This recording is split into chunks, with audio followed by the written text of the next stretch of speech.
Sir फिर आसाम से मणिपुर आना कैसे हुआ यूनिट का? तो आसाम में ऐसा था कि obviously we were there because our unit was there in Assam, तो काफ़ी समय से वहाँ पे थे। तो हमारे को कभी इधर भेजा जा रहा है कि वहाँ पे 2 मिलिटेंट है, वहाँ पे चले जाओ, यहाँ पे चले जाओ। कोई ग्रेनेड लेके भाग गया है या कुछ हो गया, तो सिविलियन एरिया में कैसे आप उसको रियली पकड़ोगे जब तक आपके पास प्रॉपर इंटेलिजेंस नहीं है। तो मैं काफ़ी देर तक ये सोचता रहा कि ये गलत एम्प्लॉयमेंट हो रही है 21 पैरा की। और मेरे यूनिट के बच्चे जो हैं, यूनिट के जवान जो हैं, they are from Manipur also, Nagaland, Manipur, अच्छा। असम। तो मैं उनसे बात करता रहता था कंटिन्यूसली, तो I use to build lot of information, अपनी डायरी में नोट करता रहता था। तो एक मौका आया जिसके अंदर आई थिंक 7 सिकलाई का एम्बुश हो गया था और उनके कुछ एक ऑफिसर की डेथ हो गई। और उस समय एक मीटिंग चल रही थी, core commander and army commander थे। तो मैंने उनको यही बोला कि सर अगर आपको सक्सेस चाहिए तो आप 21 पैरा को डिप्लॉय कीजिए मणिपुर में सर? मणिपुर में।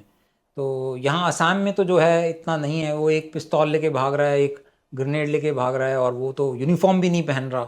तो इसके लिए डिफरेंट टाइप की कैपेबिलिटी चाहिए। इसमें हमारे स्पेशल फोर्सेस वाले जो हैं, या तो हमारा अंदर का कोई बंदा हो जिससे हम इंफॉर्मेशन निकाल सकें, क्योंकि ग्रुप में अगर जब तक आप फिल्ट्रेट नहीं करोगे तो ये इन्फॉर्मेशन निकालना बहुत मुश्किल है। और काफ़ी सारी जो चीज़ें वहाँ हो रही थी ना, वो पॉलिटिकल हो रही थी अच्छा। कि भाई अपने पॉलिटिकल एनिमी को न्यूट्रलाइज करने के लिए किसी को दूसरे को मरवा दो या ऐसे करवा लो।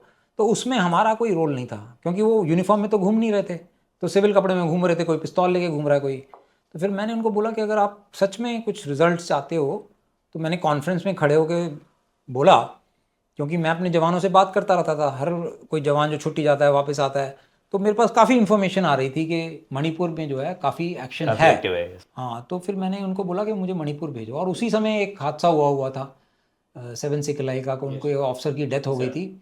तो उन्होंने बोला कि ठीक है, हम आपको भेजते हैं 21 पैरा को, and hopefully you will get success. And we were lucky, हम फिर लकी थे। और दूसरा यह है कि मैंने सब लोगों को बोल रखा था कि तुम्हारे में काबिलियत बहुत है। काबिलियत तो थी, लेकिन वही जो है ना, जो देखो आप फुटबॉल खेलते हो, राइट? सर जब फुटबॉल खेलते हो तो एक बंदा है बहुत अच्छी ड्रिबलिंग कर लेता है, पास भी कर लेता है, लेकिन जब गोल पोस्ट पे आता है ना, कई बार वो सोचने लग जाता है कि मारूं ना मारूं, मारूं तो कैसे मारूं। तो वही चल रहा था हमारे मन में कि जब हम इतनी प्लानिंग, इतनी सोच, इतनी ट्रेनिंग के बाद जब एक्चुअल एक्शन टाइम आता था, वो सोच में पड़ जाते थे। लेकिन फिर हमने जब इतनी सख्त ट्रेनिंग करी, जैसे मैं बता रहा हूँ ना कि मैं छुट्टी नहीं भेजता था लोगों को जब तक वो कार्ड पे 3 गोली नहीं मार लेता। तो ये फिलॉसफी जब हमने एम्प्लॉय करी ग्राउंड पे, तब मुझे पूरा यकीन हो गया कि ये बंदे जाएंगे ऑपरेशन में और सक्सेस लेके आएंगे, खाली हाथ नहीं आएंगे। और ऐसा ही हुआ। आखिरी तक मैंने देखा, जब तक मैंने कमांड करी, कि लोगों के मन में इतना कॉन्फिडेंस आ गया था। उनको ये भी पता था कि अगर हम नहीं लेके लाएंगे रिजल्ट तो सीओ साहब पूछेगा।